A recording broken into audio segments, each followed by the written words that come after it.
balok ya, yang disusun dari yang paling kecil sampai baloknya itu paling besar yang dikatakan dengan kompleks.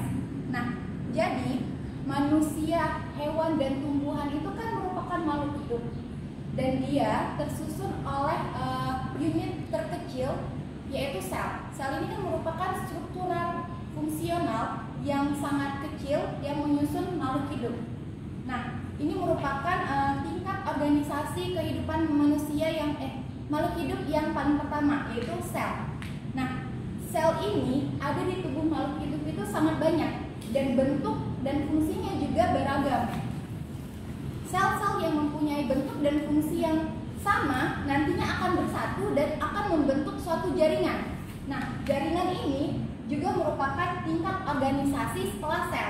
Jadi setelah sel itu ada tingkat organisasi yang kedua, yaitu adalah jaringan. Contohnya seperti ini, kalau kita masukkan dalam suatu organisme ya.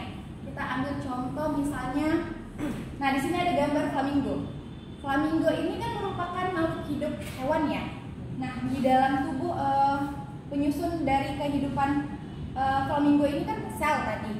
Dan sel-sel yang ada di dalam tubuh flamingo ini, misalnya kayak sel-sel osteosit, nantinya akan membentuk suatu jaringan. Nah, jaringannya itu misalnya tulang.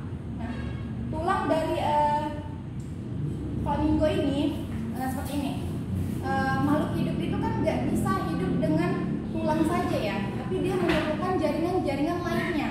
Nah, gabungan dari jaringan-jaringan tersebut nantinya akan membentuk suatu sistem organ atau organ. Organ tersebut apa, Bu? Organ tersebut bisa saja jantung, hati, ginjal, paru-paru, dan organ-organ lainnya. Nah, kita udah masuk ke bagian yang tingkat organisasi yang ketiga, sel, jaringan, dan kemudian organ. Dan organ ini dia juga tidak bisa bekerja secara tunggal atau secara individu. Misalnya nih, manusia ini kan terdiri dari banyak organ, dan kita nggak bisa hidup dengan satu organ aja. Misalnya kita nggak bisa hidup dengan organ jantung saja, melainkan kita juga memerlukan organ lainnya seperti organ ginjal, organ mata, organ paru-paru, dan banyak organ lainnya. Nah, gabungan dari organ-organ tersebut akan bekerja sama dan nantinya akan membentuk suatu organisme atau individu. Nah, akan terbentuklah seperti flamingo ini. Flamingo ini dikatakan sebagai organisme atau individu. Itu udah masuk ke tingkat yang setelah organisme ya. Jadi tadi kan ada sel. Gabungan dari sel akan membentuk jaringan, dan jaringan-jaringan tersebut akan bekerja sama membentuk suatu organ atau sistem organ, dan nantinya organ-organ tersebut akan membentuk organisme atau individu. Nah, tingkat selanjutnya apa, Bu? Yang lebih kompleks. Tingkat selanjutnya yaitu jika di suatu tempat atau suatu lingkungan ada organisme-organisme yang sama dalam kurun waktu yang sama dan satu tempat yang sama, itu dinamakan dengan populasi.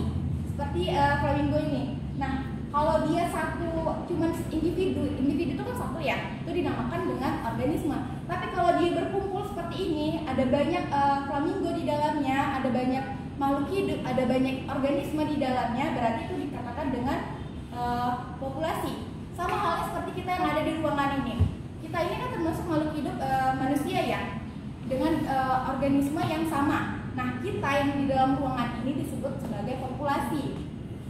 Nah, tapi bagaimana, Bu, kalau misalnya di dalam suatu lingkungan, suatu daerah tersebut populasinya ada banyak, Bu. Misalnya ada beragam jenis, ada banyak flamingo, terus juga ada hewan lainnya seperti ada banyak jerapah, terus ada banyak burung-burung. Itu dikatakan dengan